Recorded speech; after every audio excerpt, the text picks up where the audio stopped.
Good evening, and welcome to our regular meeting. This is the Helotes City Council. It's May 10th, 2018, and we're underway at 7 p.m.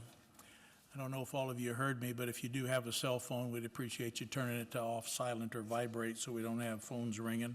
We appreciate it. First up on our agenda is our invocation, and the Councilmember Buys will have that honor tonight, and then we'll follow with the pledges to the American and Texas flags. So if you would please stand for the invocation and pledges. I'm going to move it over to Alex.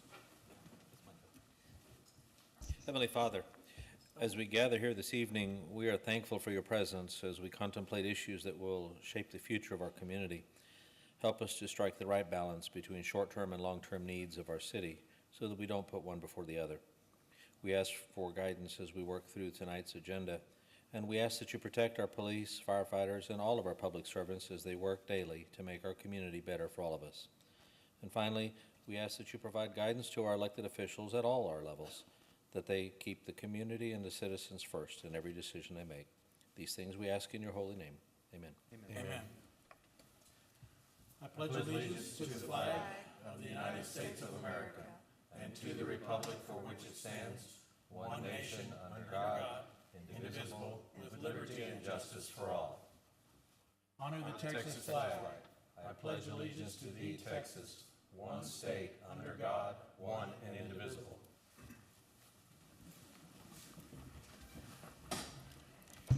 And for those of you that do not know, that was not Councilmember Buys, that was Councilmember Blue. Didn't mean to skip over you there, Alex. That's quite all right. Okay, next up we have some proclamations. The first one is for our police department in recognition of Peace Officers Memorial Day and National Police Week. Do we have any representatives from the PD here? No? No. He's outside. Romero, you want to do it? You want to receive the proclamation? Did we not let them know we were? Did let them know. Mayor, they have. Oh, that's right. I didn't think about you guys being out there. We may not do the fire either because Eddie is coming. Eddie's Right here. Eddie Eddie's just walked here. in. Chief Bolden wanted to be here. He's not gonna take the mic? Take the mic. What's the emergency?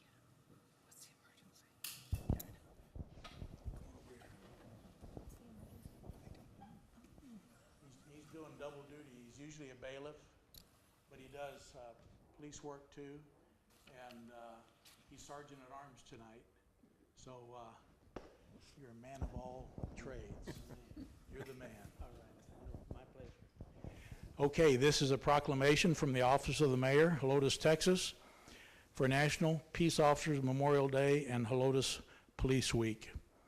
Whereas, by joint resolution on October 1st, 1962, Congress authorized and President Kennedy proclaimed May 15th of each year as National Peace Officers Memorial Day in honor of federal, state, and municipal officers who have been killed or disabled in the line of duty, and designated the week in which May 15th falls as Police Week, and directed that flags be flown at half-staff on National Peace Officers Memorial Day. And whereas in every American community, law enforcement officers are committed to protecting and serving our communities to preserve life and property and risk their lives each and every day to enforce the laws of our country, and whereas law enforcement officers, including members of our Helotes Police Department, accept a profound responsibility to safeguard our rights and freedoms, uphold our laws, and serve on the front line to ensure public safety, and whereas National Peace Officers Memorial Day and Helotes Police Week are opportunities to honor officers who have fallen in the line of duty and to recognize the sacrifices made by families of their fallen officers and families of current officers who continue to serve our community. Now, therefore, I, Thomas A. Schoolcraft, on behalf of the members of the City Council and by virtue of the authority vested in me as mayor of the city of Helotes, Texas, do hereby proclaim May 15th as National Peace Officers Memorial Day, and the week of May 13 through 19, 2018 as Helotes Police Week in the city of Helotes, and urge our community to honor the standing and the fallen, in witness whereof I have hereunto set my hand and caused this seal to be affixed. Congratulations. Thank you, Mayor. Appreciate it.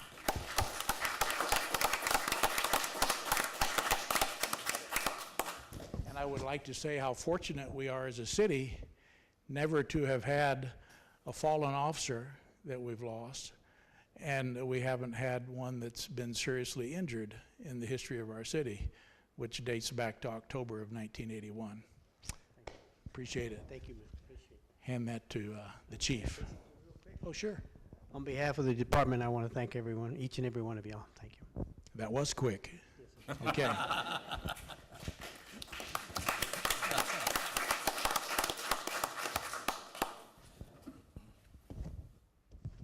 Public Works, come on down.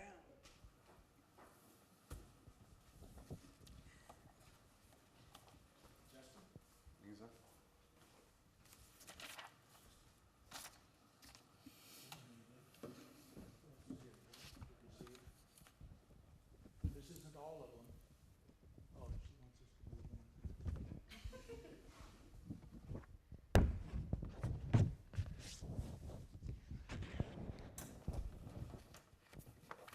Got it? Okay, this is to honor our Public Works Department. And just a couple of words of this crew, and the two that aren't here. Josh Mayer was our first Public Works employee of our department when we started it back in '07, right? 10. I was close. But in 2010, he was one of several interviewees that we interviewed, and he rose to the top, and we're so glad that he did.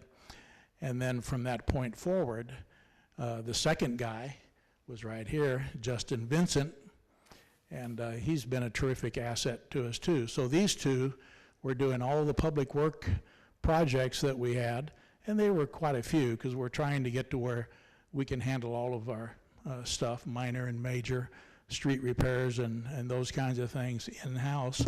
And then we've slowly grown to 5. And we have Tim Miller over here and Jay Shipley. And we appreciate all of them.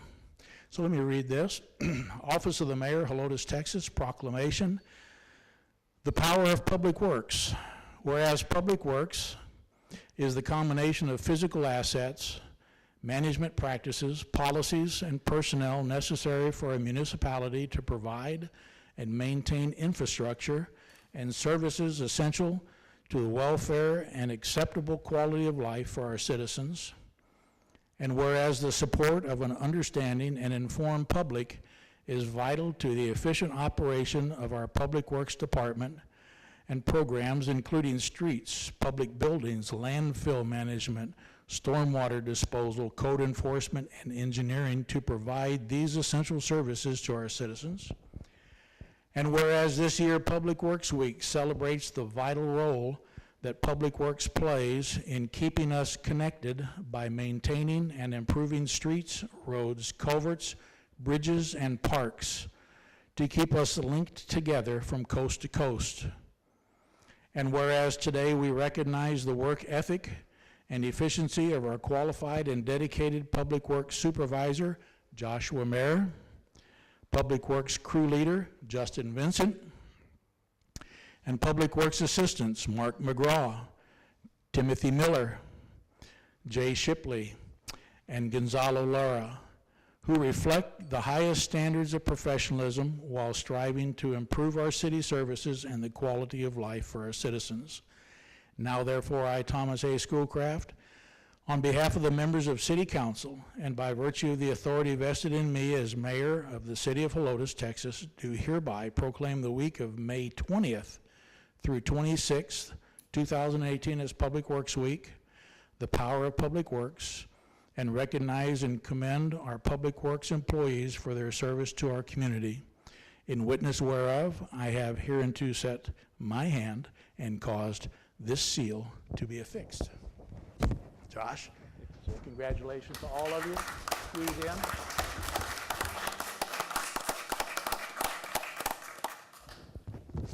There you go. Thank you. Congratulations, and we appreciate all of you. Thank you, sir.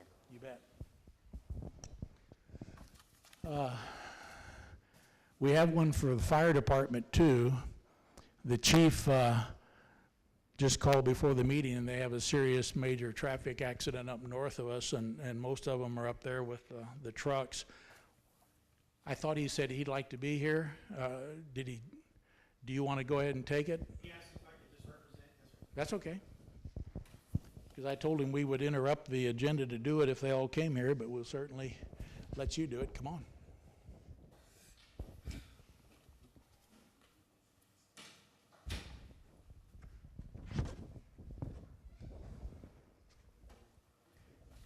This is Eddie Haynes. He's been with us for a number of years. I won't say which one because I didn't research it and look it up. What? 2007. See, I was right. 2000. I just had the wrong ones.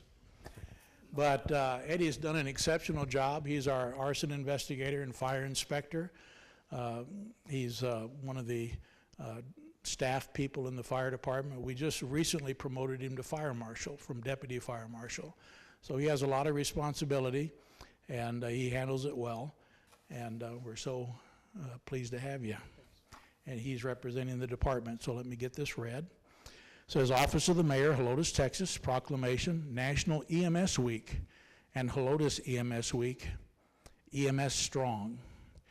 Whereas emergency medical services is a vital public service, and the members of our emergency medical services teams are ready to provide life-saving care to those in need 24 hours a day, 7 days a week, 365 days a year.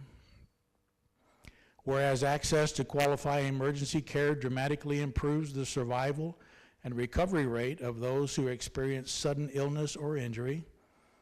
And whereas the emergency medical services system consists of first responders, emergency medical technicians, paramedics, emergency medical dispatchers, firefighters, police officers, educators, administrators, pre-hospital nurses, emergency physicians, trained members of the public, and other out-of-hospital medical care providers. And whereas our highly trained emergency medical services team members, Captain Jack Quip, Captain Garrett Daughtry, Captain Carl Hudson, and firefighter paramedics John Eager, Rowdy Johnson, Keaton Maddock, Derek Smith, Jacob Sobchak, Jeff Dower, Kyle Guerra, Raymond Ramirez, Al Freiberg, Justin Muth, David Herzig, Dustin Benke, Jason Birdie, Josh Capps, Kevin Reisner, Sam Richards, and Wesley Richardson engage in many hours of specialized training and continuing education to enhance their life-saving skills. Now, therefore, I, Thomas A. Schoolcraft, on behalf of the members of the City Council, and by virtue of the authority vested in me as Mayor of the City of Helotes, Texas, do hereby proclaim the week of May 20th through 26th, 2018 as National Emergency Medical Services Week and Helotes EMS Week in the City of Helotes, and commend and recognize our EMS personnel for their dedicated service to our community. Once again, in witness whereof, I have hereunto set my hand and caused this seal to be affixed.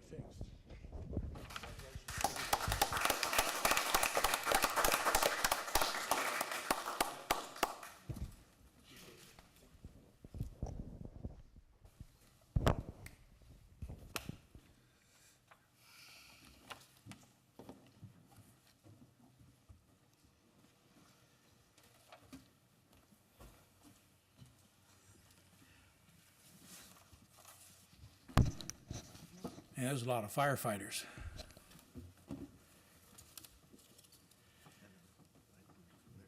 Okay, next up we have a public hearing. And we will start the public hearing at 7:15. This public hearing is to give all interested persons the right to appear and be heard on a request from city staff to amend Municipal Code of Ordinances, Chapter 98 zoning, Section 9869 Overlay District B3 OD, and the addition of regulations to the same chapter regulating ornamental towers, cupolas, dome, spire, and similar structural elements, heights that are not designed for occupancy. Anybody? None.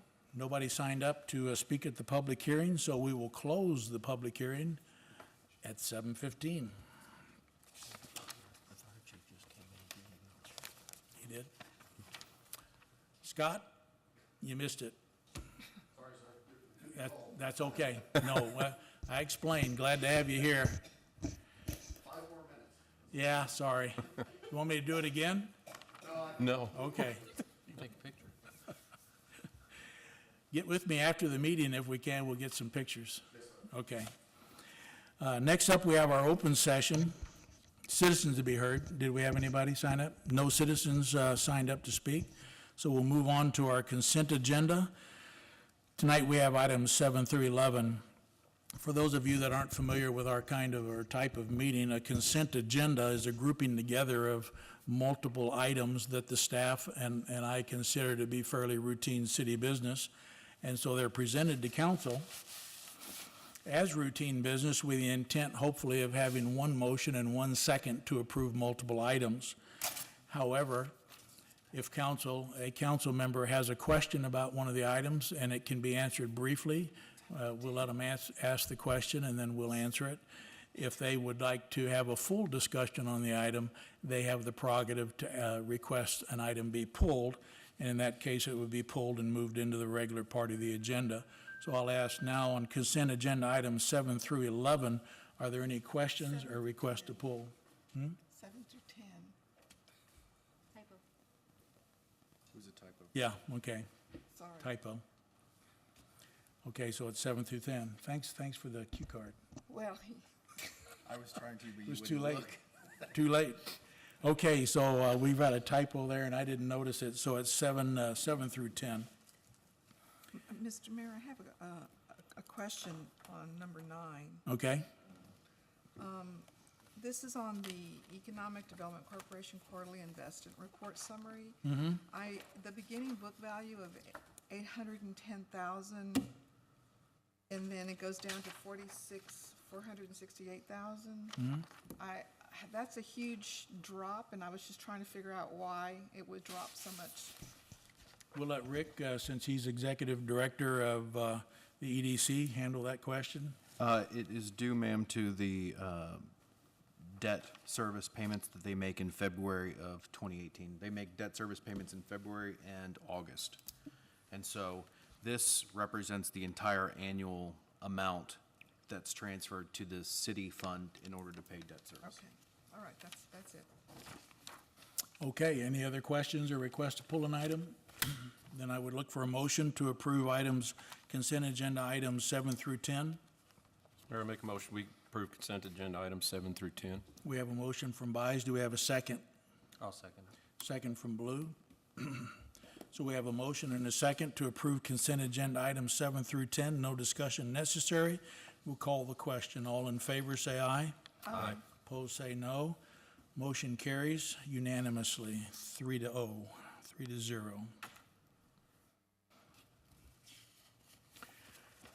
Okay, this takes us then to item number 11, discussion of an action on an ordinance, amending Municipal Code of Ordinances, Chapter 98 zoning by adding Section 98-11, ornamental towers and similar structural elements. So if I could have a motion and a second, please. Can I ask a question? Sure. Well, I'll go ahead and I'll make a motion that we discuss and take action on 11. That would be good. I'll second that. So we have a motion by Byes and a second by Blue. Now ask your question. Yes, sir. Aren't we also going to be discussing and taking action on the permitted and non-permitted uses? Yes. That's, okay. All right, just wanted to make sure. Okay. On the, let me go ahead. Yeah. Okay. On I'm happy with the new heights on our, and the definitions of our spires and towers and things like that, but I just had a couple of questions. And maybe this is something maybe nobody can answer, but hopefully. How do we get the, above, like it's supposed to be, what is it, 15 foot above the average grade in all zoning districts? How do we come up with the average grade? Is it from the street level, from the building level, or is that an engineer question? That's on the height of the tower or spire. Yes, it's I on, think it's on what the, we had talked about was that would be from typically the center, the elevation of the center of the roadway. Okay. Taken So out it's in a from the straight roadway. line, to compensate for any dramatic difference in elevation. okay. And then my other question was, what is the specific city council approved use permit process? What exactly is that? I can answer that. I do want to address the average grade question too. While it is certainly the case that in most parts of the city, average grade is close to the elevation of the road, there are some locations where we're looking at the average grade of the lot, not the road. So if y'all want to look at average grade of road, then this would need to be tweaked some. With regard to the specific use permit, that's where somebody would come in and put an application for a zoning amendment for a permitted use allowed by going through the P and Z public hearing process and the city council public hearing process, and then y'all would ultimately approve it. It's the same as when you have a restaurant with drive-through. That's what you typically see. That's along Bandera Road near Cedar Springs or Helotes Crossing. Okay. I would, I mean, can I still have the floor? I would like to see it from the average grade from the road. That's my opinion. I'd like to hear what the other councilmen have to say. Selena, can you scroll to the pictures? Sure. And this is going to be in Chapter 98. There is a definition of average grade within Chapter 98. And again, it doesn't reference the road, so if that is something y'all want to look at, then Oh, one- we're going to have to amend it some I more. had one other, is it going to be 15 or 20 foot? Because it says 15 on the first page, but then on the, under, That's what P and Z recommended, as you recall. and so we went with And then we 15? went with 20, and that's why that 20 is reflected in that document. So what are we looking at, 15 or 20? 20. 20? Okay. I like 20 because it's 2 stories, and that's what we allow in our city. So I would go with, I like the 22. That's all. 22. 20 also. Okay. That it? That's all I had, yes, sir. Alex? Thank you, Mr. Mayor. I like the end result of this. Obviously, I was the one who would rather have gone with the 15 instead of 20, but I think the rest of this still warrants a positive vote on it. I don't know that, I like the wording of the average grade and based on where it's placed. Because if we go based on the road and something like this is placed 50 feet away from the road, then how are you going to try to do that? So the average grade, the way it's defined really is the area where it's placed. And I think the use of the word average grade is to basically prevent somebody from building a mound and sticking it on top of the mound. So it's kind of the general area where it is. I think that's fine. And I appreciate the extra definitions. I noted that the paperwork indicates that the placement and number is regulated by a different chapter, but that part wasn't located within our documents. It also indicated that it was defining them both, the towers as well as the spires, as not being constructed for occupancy. And I'm assuming then that the other chapter that we don't have regulates whether or not there's any signage and/or emblems or anything else that's attached to it that makes it something other than just a structure itself. Is that where that's located, or should it be identified here? Councilman, I assume you're referring to subsection D, where it talks about regulating the quantity, placement, width, and design Right. of ornamental towers. We opted to include that generic language in there that would go through the conceptual review process, through P and Z and potentially city council, because I believe there's too many elements to any sort of building that it makes it difficult to define every little thing within an ordinance. But, so we referred to Chapter 98, the architectural review process, for that. If you're referring to,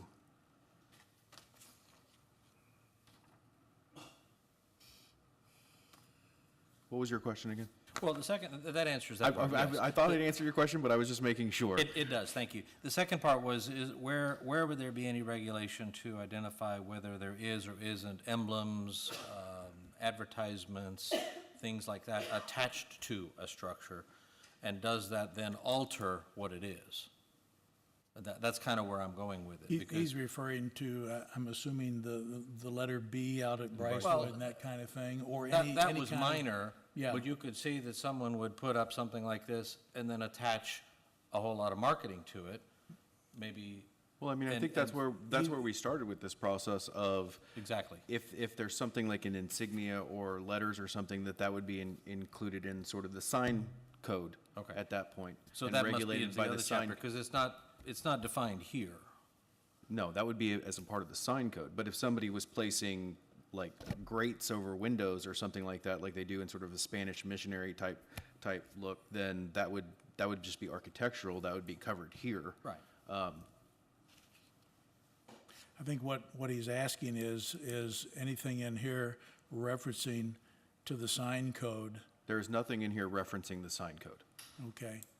So I think the original discussion was that any kind of letters or words on a tower or a spire would then transfer it over to being more of a sign. Yes. And so it would probably be proper to go ahead and put in here some language to that on the tower, saying that no lettering of any kind, signs or anything, can be affixed to the tower. I mean, that's certainly doable, yes, sir. Well, I just think we need to address it, that's all. Well, It's silent. But I'm he's not- saying, yeah, it is silent, and it doesn't refer to the sign ordinance, so do you have some language you'd like to? I hadn't thought about language for Yeah, it. okay. I mean, we We- can certainly construct language. I think that if council is generally okay with this, unless the mayor disagrees, that council could defer to staff and to you and to the city attorney on including language that would refer to the sign code, and that if it includes insignias or letters or something, then that would be handled by the sign code, so that we can get this adopted, or we could bring it back. It's Yeah, I was really, gonna say, if you want to amend it and postpone it to our next meeting, that'll give staff time to put something together and bring back to you. Or else, like Rick says, approve it like it is with a language to be adopted by staff. I'm perfectly fine with approving it as it is and trust staff to be able to accommodate that. Okay. And, I mean, I'm not trying to be overly restrictive about that. Yeah. To me, the letter B on that one tower, and that really wasn't overly dramatic, but it did call into question, what do we do? So it ought to be defined, in one way or the other. Because once you let the one letter, then you have an entire sign out of it if you keep going unless you address it. So- All I know is I'm waiting to see our first spire come in. I know. Cynthia? The tower at Brycewood, there's also an actual sign in front of it, that says Brycewood, right? The monument sign. And yeah. the monument sign is the right size, and is that Correct. Mm-hmm. correct? And he just wanted to put the B on the top. On the there. tower. Yeah, and which looks fine to me. I too don't want to be overly restrictive. So you're basically going to deny any lettering whatsoever on any tower sign, is that what you're? That was the discussion before, but that's certainly open for Because discussion. I don't see what's wrong with having a letter on something. I think that, we're being overly restrictive in that case. So I wouldn't want the word, no text, no words, because a stylized B looks kind of nice, it's artistic. It's not, it's just a letter. I mean, do we have something against letters or something? I mean, If I may, I'm perfectly fine with the letter, but if you don't address it, then you could have a 4-foot by 5-foot Let's go ahead and let emblem. Bert do. And you'd have to address it. Are you done? yeah, I'm done. Bert, follow up? Well, I agree with Cynthia that I had no trouble with B, and I understand what Councilmember Blue is trying to say here too. But I think we ought to figure out a way to, can't we bring it to council whenever they want to use a tower or a spire and want to put some type of letter on it or some type of verbiage? Is there a way to have council approve it? Well, the way that, go ahead, sir. I'm sorry. The way that this currently reads is that it would follow the process outlined within Chapter 98, Article 9, Architectural Review. Right now, it says that all architectural reviews go to P and Z. As you know, tonight, y'all will have a discussion as to whether or not that changes, but I didn't want to make it overly specific there because that may, again, change. But yes, it would go through a review process. Now, what I could recommend is instead of adding an additional section, you could say the quantity placement with design, comma, insignia and/or wording, if any, on ornamental towers, spires, and similar structural elements shall be reviewed and approved. I mean, that, Yeah, that sounds good to me. That'll work. That would work for me. Can I ask another question, sir? Let him make his notes. You got that? yes. Okay, yeah. Okay, and then back to the above average grade. I'm sorry I'm bringing this back up. I still believe we should use the street level. I understand what Councilmember Blue's trying to say, but the street level will not change. It's there.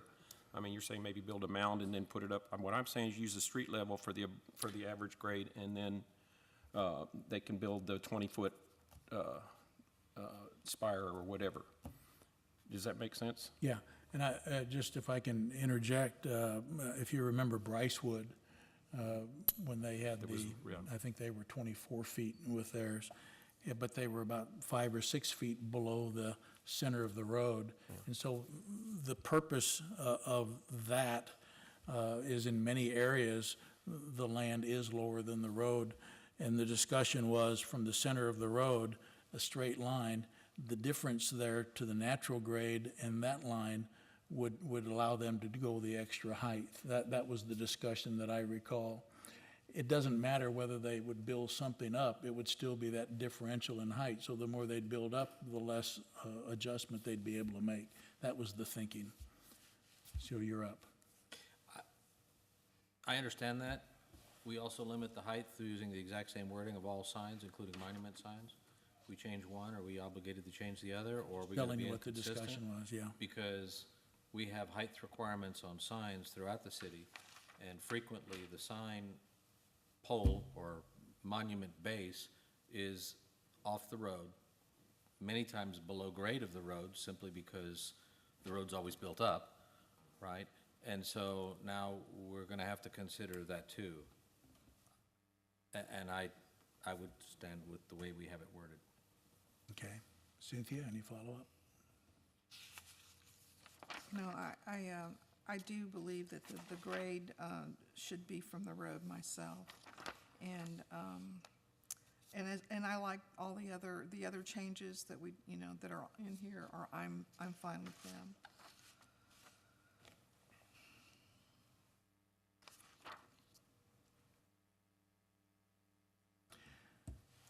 So Bert, you would, since it's your motion, include that change in your motion as an amendment, I would recommend. And just say if you guys want to go from the average grade of the center line of the road, that might be an option. Okay, with that, I want to make that change to the motion, but you have to understand that this is just, the only thing we're doing here is for unoccupied ornamental towers, spires, and similar structural elements. I'm not sure that a monument sign is a similar element.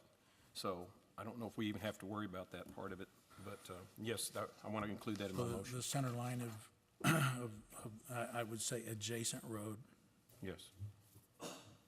Alex, is that a secondable amendment to I'll you? second it, but I can't support that. Okay. Because that alters a whole lot about what we're doing as far as the height requirements. It Okay. changes it completely. Okay. Cynthia, any I'm additional fine with it. thought? I'm fine with it. Okay, then the motion to discuss and take action on this is completed. We have the changes that the staff will take care of on the lettering and that kind of stuff. You took your notes, right? Yes, sir. And then we're adding under C, after the word grade, of center line of the adjacent roadway. Okay, all in favor of the ordinance with those changes, say aye. Aye. Opposed, say no. No. Okay, so we have 2 ayes and 1 no, blue. And this is a 2-part item, so we'll divide the question. And next up is the B3, still within this same item, is the B3 overlay changes. So, Bert, we'll handle this under the same motion, so you're first up on discussing this part of the item. Well, I think we've been discussing it for a while now, and I think the changes that we've made are right on, unless somebody else has something that they see that we need to change again. But I'm happy with the way it's been written. Alex? I concur. I think it's well written. Cynthia? I'm fine with it. Okay, no more discussion being required. We'll take action on the second part, the Chapter 98 zoning. All in favor, say aye. Aye. Motion passes with 3 aye votes. Okay, next up is discussion of and direction on an ordinance amending the City of Helotes Code of Ordinances, Chapter 34, Environment, 66 signs, and 98 zoning. This is discussion and direction only, so there's no motion or second required. And so Alex, let's start the discussion with you, and if you have any questions, just shout them out. Would you like for me to just give a summary of I the think that'd be a idea? good start. Huh? Yes, sir. You like me to? Start. Okay. This is something that has been on my mind for quite some time, and it dawned on me recently for a couple of reasons why this should be a necessary move. And one is, with all the construction going on along Bandera Road, all of the projects that are under construction now, the council has never seen. It goes to planning and zoning, and then it goes through the permitting process and goes under the construction permit. Another thing that bothered me was the cell phone tower. The planning and zoning approved that 5-2. And it dawned on me that more and more we're seeing projects come here, and instead of elected officials making the final decision, we have volunteers on the Planning and Zoning Committee. And once the Planning and Zoning Committee approves a project, council has no say once the applicant accepts it. And Frank Garza, our city attorney, kind of made his comments along the same line. So just wanted to bring this to you. The main thing is, Planning and Zoning will do everything they've been doing in the past. They will do the reviewing, they will do the evaluation of any project that comes before them, any sign, any exterior lighting. The only difference is, rather than having the final approval authority, they will make a recommendation to council. That recommendation most likely being to approve it with modifications, or to deny it. And so all we're doing is transferring the final approval authority of projects, exterior lighting, and commercial developments to council rather than planning and zoning. And that's the whole premise. So Alex? Thank you. And I read all through all the documents. I've made all the planning and zoning meetings for many years, and there are many times when I see some of their agenda items and get frustrated because I would love to be able to participate in the discussion, and of course we don't. And or to make changes, modifications, recommendations, and and based on some of other things that are going on in the city. So I do get that frustration, and I bite my tongue at their meetings. And so while I don't think we necessarily want to do nothing but signs, and there are a lot of them that go through that don't come here, that part is going to make the agenda items a lot longer, and there are a lot of them that go through. That I think that this is probably a good move in the end result. Thank you. Cynthia? Oh, I totally agree. I just know over the years, people would say, oh, they just knocked this building down, what are they gonna put there? And I have no clue. And it's like, they look at me like, hey, you're an elected official, you're supposed to know these things. And I've come to some of the P and Z meetings and face the same situation that Alex does. And, but I think you're right. I think as elected officials, we should at least know what's going in there. And now, to give final approval on something, I think is a necessary thing. I'm just really tired of people asking me what's going on, and I don't know. This would be a really good way to be able to, you know, to know what's going on and to weigh in on it. Okay, that it? Bert? How many cities did the attorney say do it the way we do it now? None, None, not a single one no. that he knew of? Right. Okay, well then He said, I think he had one or two that allow them to do preliminary plats approval, but that's it.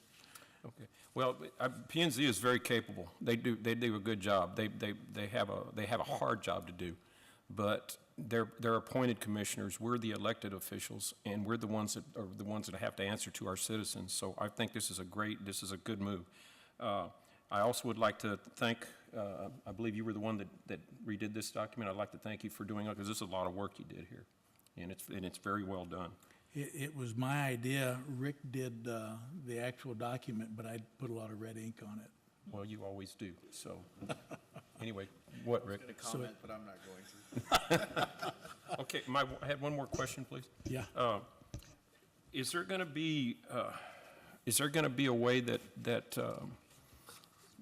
they can appeal our council's decision through the BOA for any of this? No? I don't know. The decision is final. Our decision is final. Oh, he's thinking over there, I can tell. I'm not saying that there might be some situations where that wouldn't apply, where they could go to Yeah, that to would be a BOA. very rare situation. Yeah. They would have to,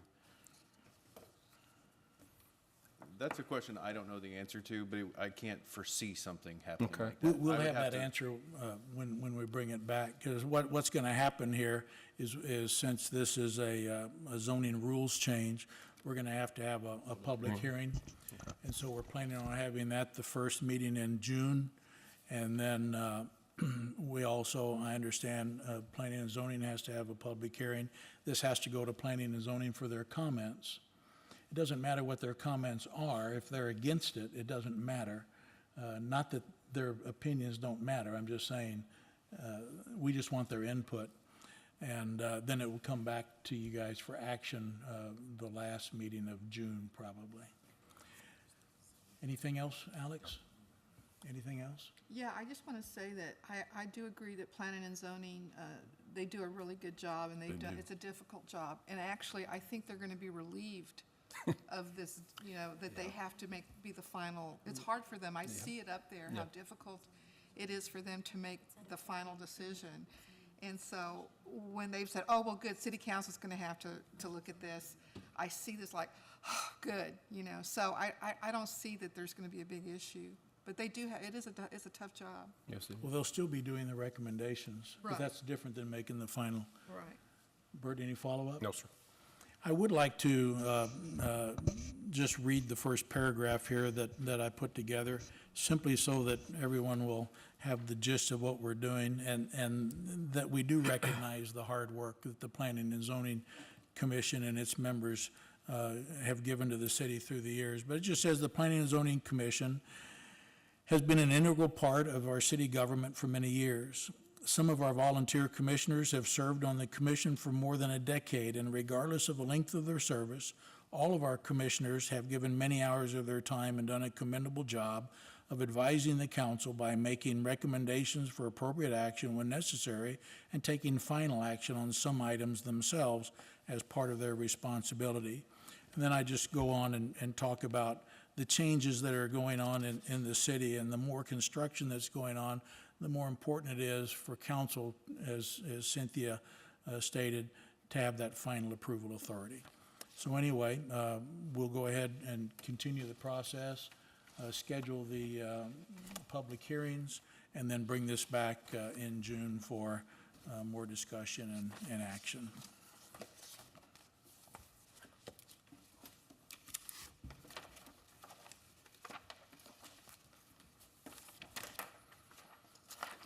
Okay, what I'd like to do, if there are no objections, is suspend the rules. And I'd like to take item 15 next before we discuss item 13. And I'll explain why when we get to it. But are there any objections to suspending the rules and taking 15 before 13 and 14? No. Okay. Let's go ahead then and address item 15, which is discussion and action on a request by Isaac Butler IV for approval of roof signage in Old Town.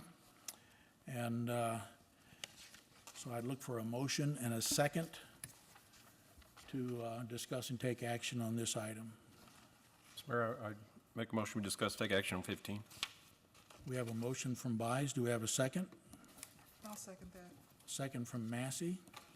Bert, it's your motion, so you're first up. Well, I would like to go with the P and Z's recommendation that they approve this sign for the, how do you say it? Congelato? Congelato? Oh, cool. Anyway, I agree with their recommendation to approve this request. That's all I have.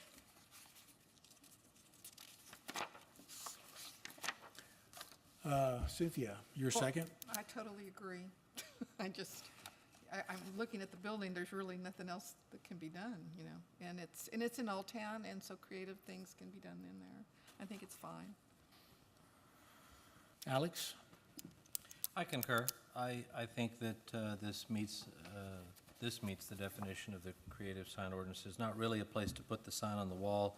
It's not the first sign that goes above the roof line in Old Town. We have at least one other opposite of where Solars used to be. That sign is above the roof line, and it fits this.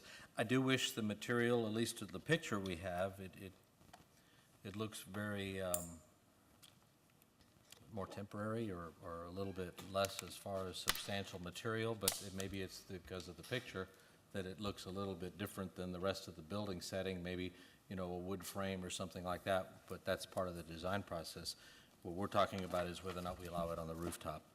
And as far as that part's concerned, I think that's fine. Thank you. Could you flip those pictures? I went over there and talked to Isaac today and just took some pictures and flip through there. Okay, go back. There you go. And it's a nice setting. I did want to point out that the letter said that they're at the back of the development, but they're actually the first building back from the wall in the center. I agree, signage is important. I did want to ask Isaac, though, rather than that roof signs are prohibited, but there are variances available through the creative sign ordinance. Had you thought about maybe on the ground, on some posts with a base around it, to give you a bigger sign, say 20 square feet, which is allowed? Or is that the preference you had? Did you consider anything on the ground that we could give you, the council could give you a variance on? We did, actually. Come on up here and just state your name. I'm just curious about this, because I want to make sure you guys were able to consider all the options. Sure, yes, sir. We did consider doing a sign to one side of the building. Ultimately, what we felt was that was really gonna disrupt the view into the rest of the properties. And since we still wanted to have friends at the end of the process, we thought that maybe they would all appreciate our decision to go with the roof sign. You know, the square footage would be great, but again, we are really motivated to stay consistent with the feel and the aesthetics of the existing structures. Well, there are a bunch of other pretty big signs scattered all over there, so I don't know that you'd be disrupting, but I just wanted to toss out that idea if you wanted to consider it. No, I appreciate that very much. I'm happy and comfortable with what we've proposed, and Okay, then, council just is for the the- record, give us your name and address. name is Isaac Butler, 14743 Old Bandera, Unit 6. Thank you, Isaac. Thank you. Okay, Bert, No. anything else? Cynthia, anything else? Alex? Okay, no other questions being necessary or discussion. We'll call the question. All in favor of approving item 15, say aye. Aye. Opposed, say no. Motion carries with 3 ayes. Okay, then we'll go back to 13.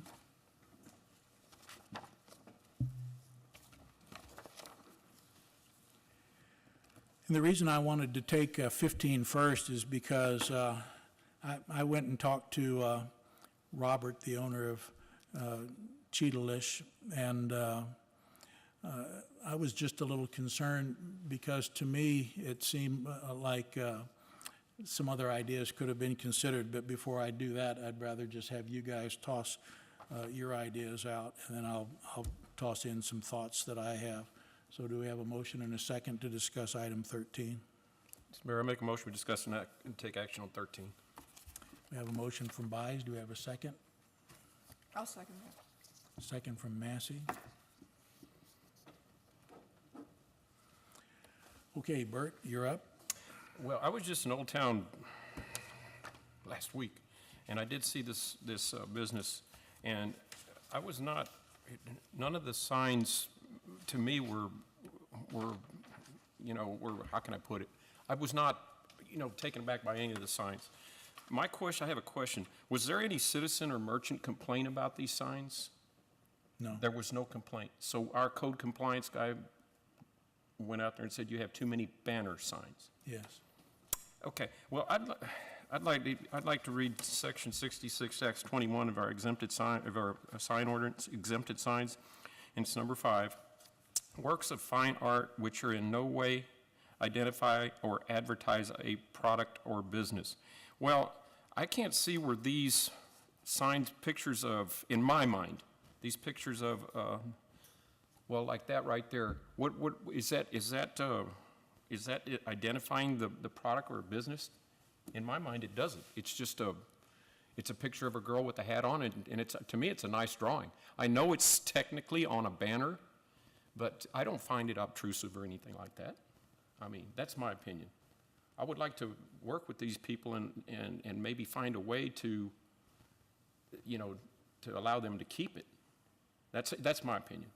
So, I mean, we didn't even have a citizen or merchant complain over there about these things. I know it's gonna, we're gonna go with this, we're gonna allow other people to put all kinds of things up too and all that, but with this right here, in my mind, I don't see it. And I do know P&Z did unanimously recommend disapproval of this. So, but I just don't see the problem with these pictures or these so-called banners. Yeah, I do want to clarify one thing I had a note on. Your motion was, as I recall, to discuss and take action Yeah, as written, right? yes, sir. The actual motion on the back was to deny.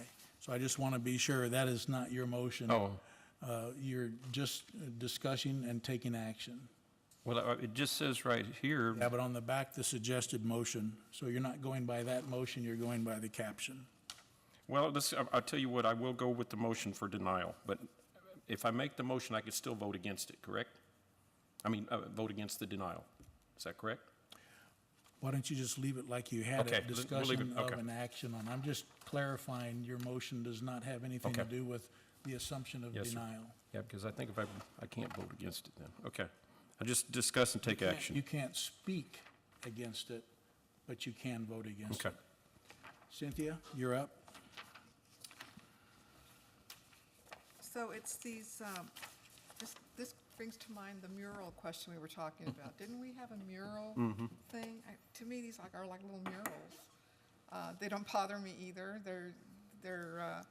It's a dress shop. And thank goodness those are there. My husband wouldn't have known where to go to get me my necklace for Christmas. I mean, the shop is, it's not like outstanding anywhere. I mean, it's way away from, it's in Old Town, but it's just this big, block building, and they had to do something to draw attention to it. And I think those are murals. I don't see them as banners, and I think it's creative, and they don't bother me at all. Alex? I may be the lone voice here, but I think maybe along with the way staff interpreted it, that staff did not interpret these as pieces of art. They interpreted a physical structure as a piece of art. It might be a little bit more like a mural. However, it's not a mural. It's actually a banner. The material does not, it is not that. It is a banner. We have a lot of other businesses that have recently been told to take all of their banners down, some of which are more explicit to advertising than others, but we do have a lot. I mean, you could interpret that if an auto parts place decided to put a banner on the side of their building, maybe it doesn't say so-and-so auto parts, but it has a picture of a car on it, okay? Then, I mean, this place sells fashion. The pictures are of fashion. That's exactly what they are. They're not pictures of a car, they're not pictures of anything else. I think the question here is not whether I find them offensive, but whether it complies with the code, and the answer is it doesn't. Our staff felt that way. They recommended to the commission that they were indeed banners, and it's not just a matter of whether they were offensive or not, but the number of them involved, the material they're made of. They are banners. There's no question about it. I thought there was another issue in the question, and maybe I'm wrong, about the material used for the actual front banner as well, not just the artwork on the side. Am I right? The front banner is actually permitted It is legally as a temporary banner because they... Temporary banner, but, Yes. okay. So they are coming back for a different, It is my understanding they're coming back for some so sort that's of- not the question now, even though it was included in the packet? It was included by the applicant. It's all the other banners that are, the other signs that are on the building. Yeah, I say that our staff has concluded that they are indeed banners. The material says that they are banners. What's printed on them is not really exactly the question in my mind, but what they are, and they are banners.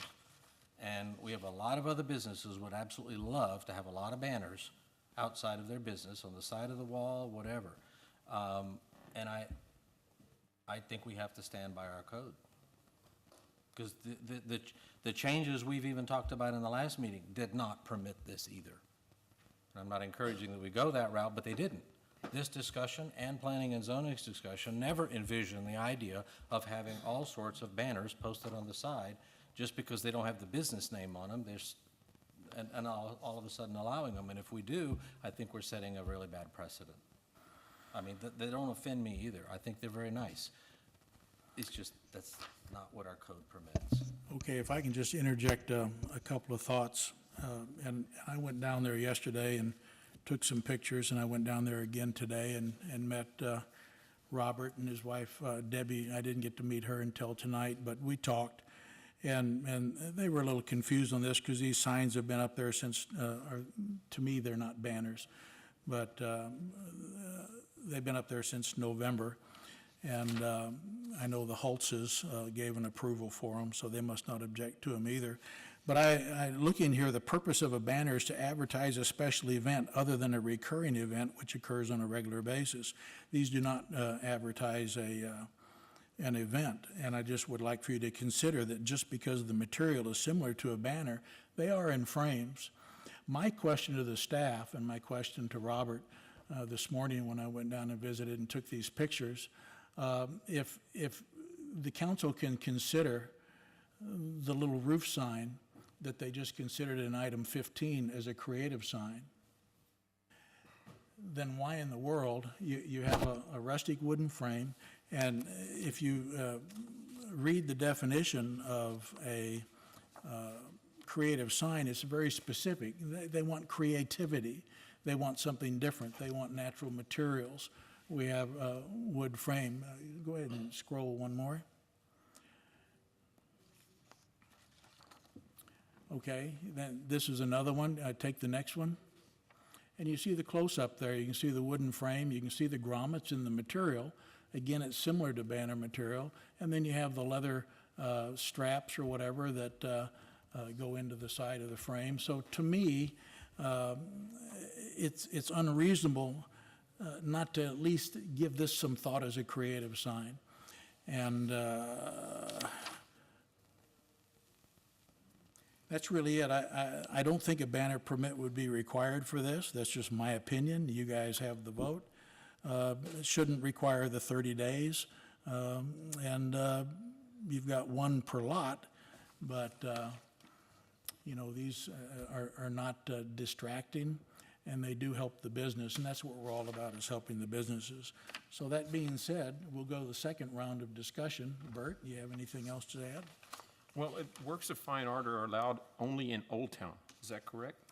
Yeah, and this to me, by definition, I can might not underst- be a work of fine art, because that actually talks about sculpture, but this is definitely like a nice picture or something. Yeah. That's all I had. Scroll the last one, which is an overall view of the side of the building.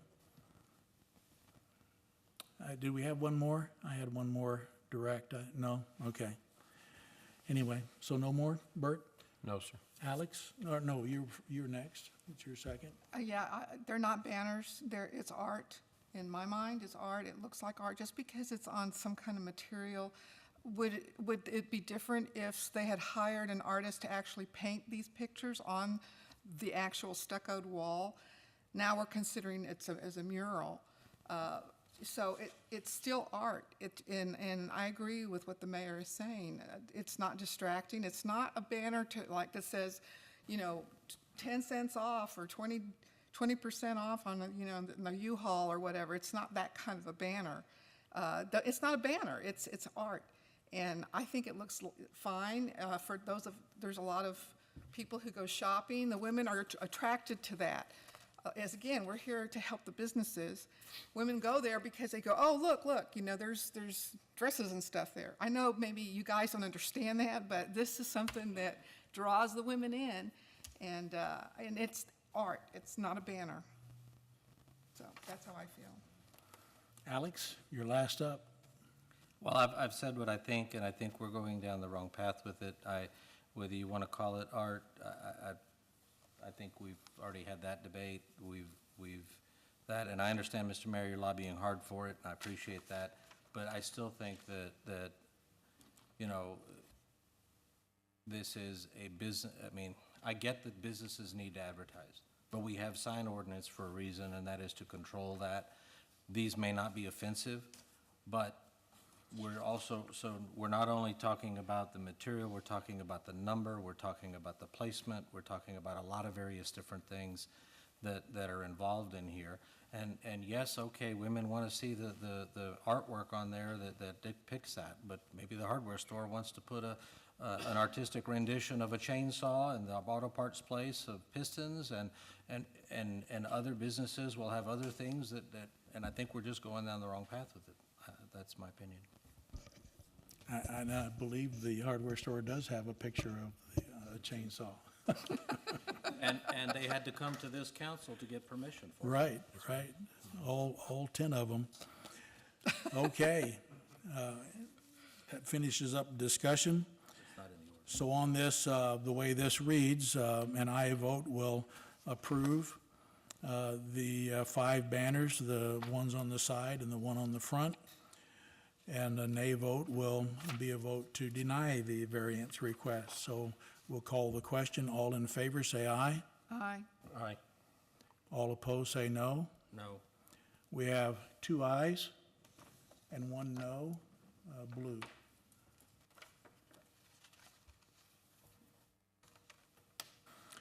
Okay, that takes us to item number 14. Item 14 is discussion of and action on a request by, no, that's 15. Discussion and action on a request by Darrell Palmer for approval of a variance to Municipal Code of Ordinances, Chapter 66 signs. And Darrell is here tonight. You still here? Yeah, okay. So if you have any questions of Darrell, he's here to answer those questions. I would like to just correct a couple of things on this item. This non-conforming sign pole is a grandfathered pole sign because it was there before we obtained that extraterritorial jurisdiction. On the chart down there, item number 3, height, it says it's not compliance or not in compliance, and the applicant actually put 7 feet on his sign. The only problem is he didn't put 7 feet to where. Sign height is 7 feet above ground level and is not attached to a building. True, it's not attached to a building, but I did go out there and measure it, and to that U-Haul sign, it's 10 foot 8 inches to that bar that's horizontal from the pipe. The sign itself with the chain that it's hanging from is 2 foot 3 inches, which leaves a clearance from the ground of 8 foot 5 inches. So it is above the 8 foot that's required on the height requirement. So would like to point that out to you. And again, the motion will be to discuss and take action on, not to deny. So that being said, I would look for a motion and a second to discuss and take action on this particular item. Mr. Mayor, I make a motion to discuss, take action on 14. I have a motion from Buys. Do we have a second? I'll second that. Second from Massey. Bert, you're up again. Mayor, I'm sorry, I'm a little confused by your explanation before I made the motion. Could you go over that one more time? About why did you measure the height and all that? Just to tell us that it was in compliance? Well, Because with the picture that we have, I'm sorry, I did not go out there and look at it. The picture that we have, it shows the proposed sign. That sign is there already? it's been there for a little over a year. Okay. Not the U-Haul part. To answer your, The U-Haul part? that's what they told me. No.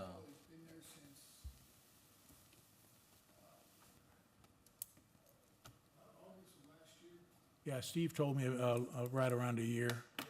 You had a banner out there on the fence, and the code compliance officer stopped and talked to Steve about the banner, or was it you? Okay, would you come up, Darrell, just and give us your name and address, if you would? Darrell Palmer, 17135 Bandera Road. Thank you. To answer your question, Bert, some of these things just, I feel like it's necessary to go out and visit with folks. And I just went ahead and started confirming some things for my own curiosity. And I wanted to see how high the sign was. Steve told me that code compliance, when they ask you to take the banner down, and you did comply with that. Yes, sir. That you asked him about the U-Haul sign, and he said he had no problem with that. That's correct. And then now we're coming back and saying we do have a problem with it. Yes, sir. And it hasn't changed. Nope. Okay? But I did want to just make sure that it is in compliant with the height. Okay. Now, it is attached to a pole. Yes, sir. Typically, it's supposed to be attached to a building. Your building is pretty far off the road, and it would not be visible if it was attached to your building, so that's why you attached it to the sign. Well, the main reason is for it because at night that sign is lit up and we have a 24-hour drop for people that are like dropping U-Hauls off. And Right. when they come in at night, some of them drove 1,000 miles, you know, and it's just easy for them to see where they're going out there at night, you know, because it's dark out there at night, you know, and the signs where they can see it and where they can pull in. Right. Did you get those other pictures I sent you? No, sir. No? I had some other pictures, this scene from the other side of the highway, because you have to go north and do a U-turn. Yeah, where exactly is this? I'm trying to. It's out past Triana. And Okay, it's on the left. You really can't see it if you're going north. When you do see it, the sign's real small. You have to go up and do a U-E and come back. And you can't really see this sign until you're around the curve and past the trees. So it does help identify the location, and like Darrell says, get people to be able to find them easier when they're dropping off or picking up a truck.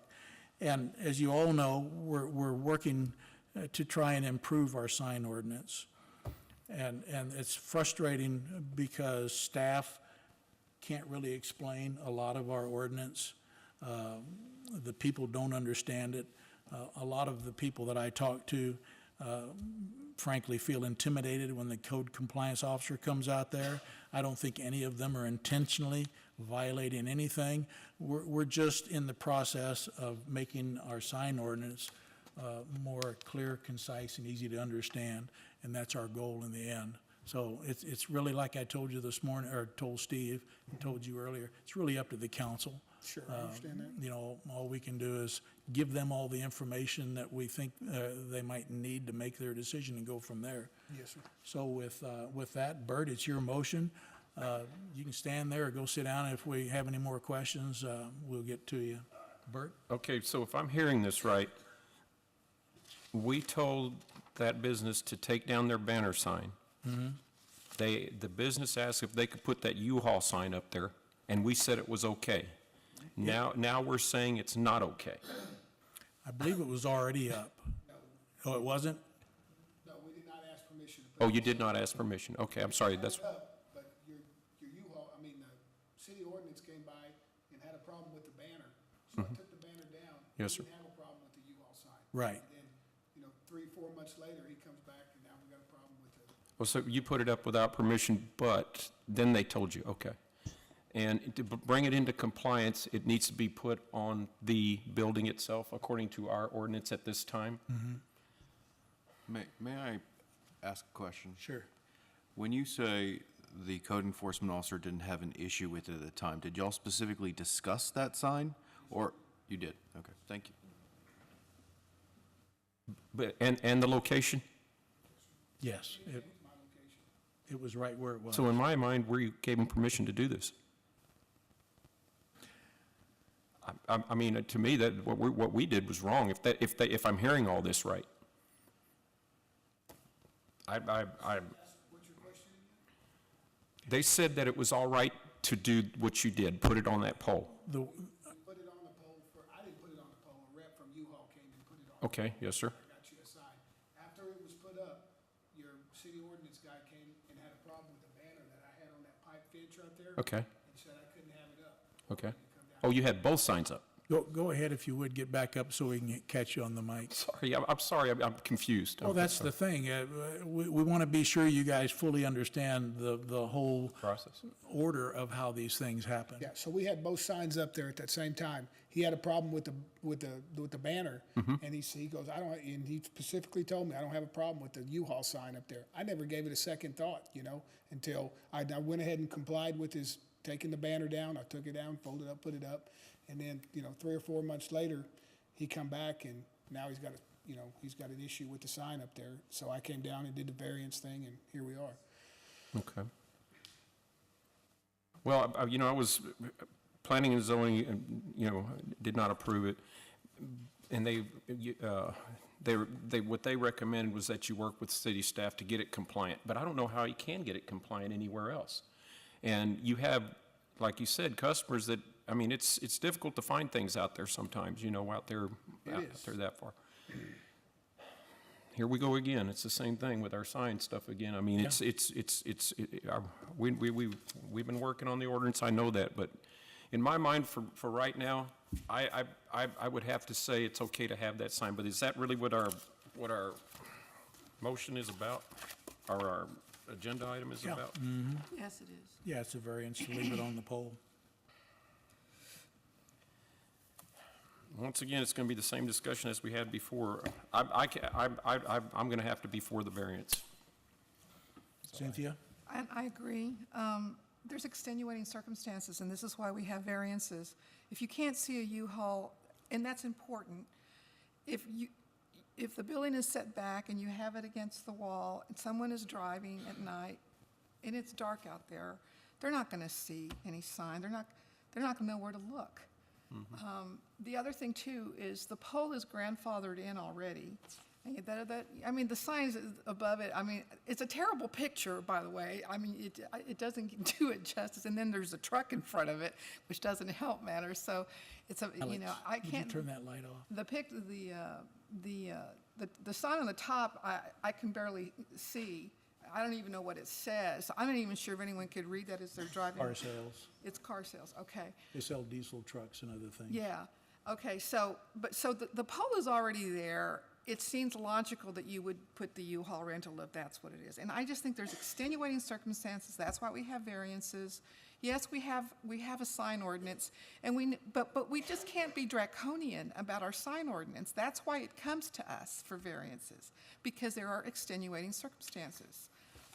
This is way down past, you know, I mean, it's on our, I guess it's not in our city limits. I mean, it's on our extra area out there. And there's a lot of other signs that are grandfathered in that don't look that great. But this one doesn't bother me. I think that it's a sign that needs to be there, and I just think that we should give them the variance. By the way, I took that picture yesterday, and it looks better on my iPad. Okay, well. Alex? I have no comments. Okay. Bert, anything else? Let's keep working on our sign ordinance, please. We are. We are. Anything else? Okay, then we'll call the question. An aye vote will approve the sign to be, remain on the pole. So all in favor say aye. Aye. Opposed say no. No. Again, we have 2 ayes and 1 no, blue. Very good. Thank you, Thank you. Darrell. Okay, next up, we have item 16, discussion of and action on a resolution of the City Council of the City of Flotus, Texas, canvassing the returns and declaring the results of the general election held Saturday, May 5th. This is item 16. Do you need a motion, sir? Yeah. Mayor, I make a motion that we discuss, take action on 16. We have a motion from Byes. Do we have a second? I'll second.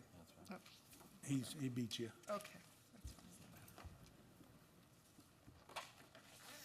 Okay, Bert? I agree with it. I'm sorry. Alex? I'm not sure there's any comment necessary. It's just the There isn't. results of the election. Cynthia? I would like to congratulate Jim Meadows for becoming our new council member for Place One. So I'm real happy about that. And that's it.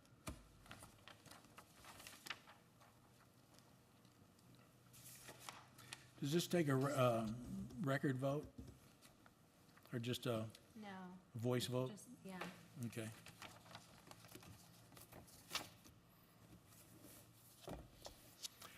Okay, then a yes vote or an aye vote will accept the statistics and the ballots that were stated here.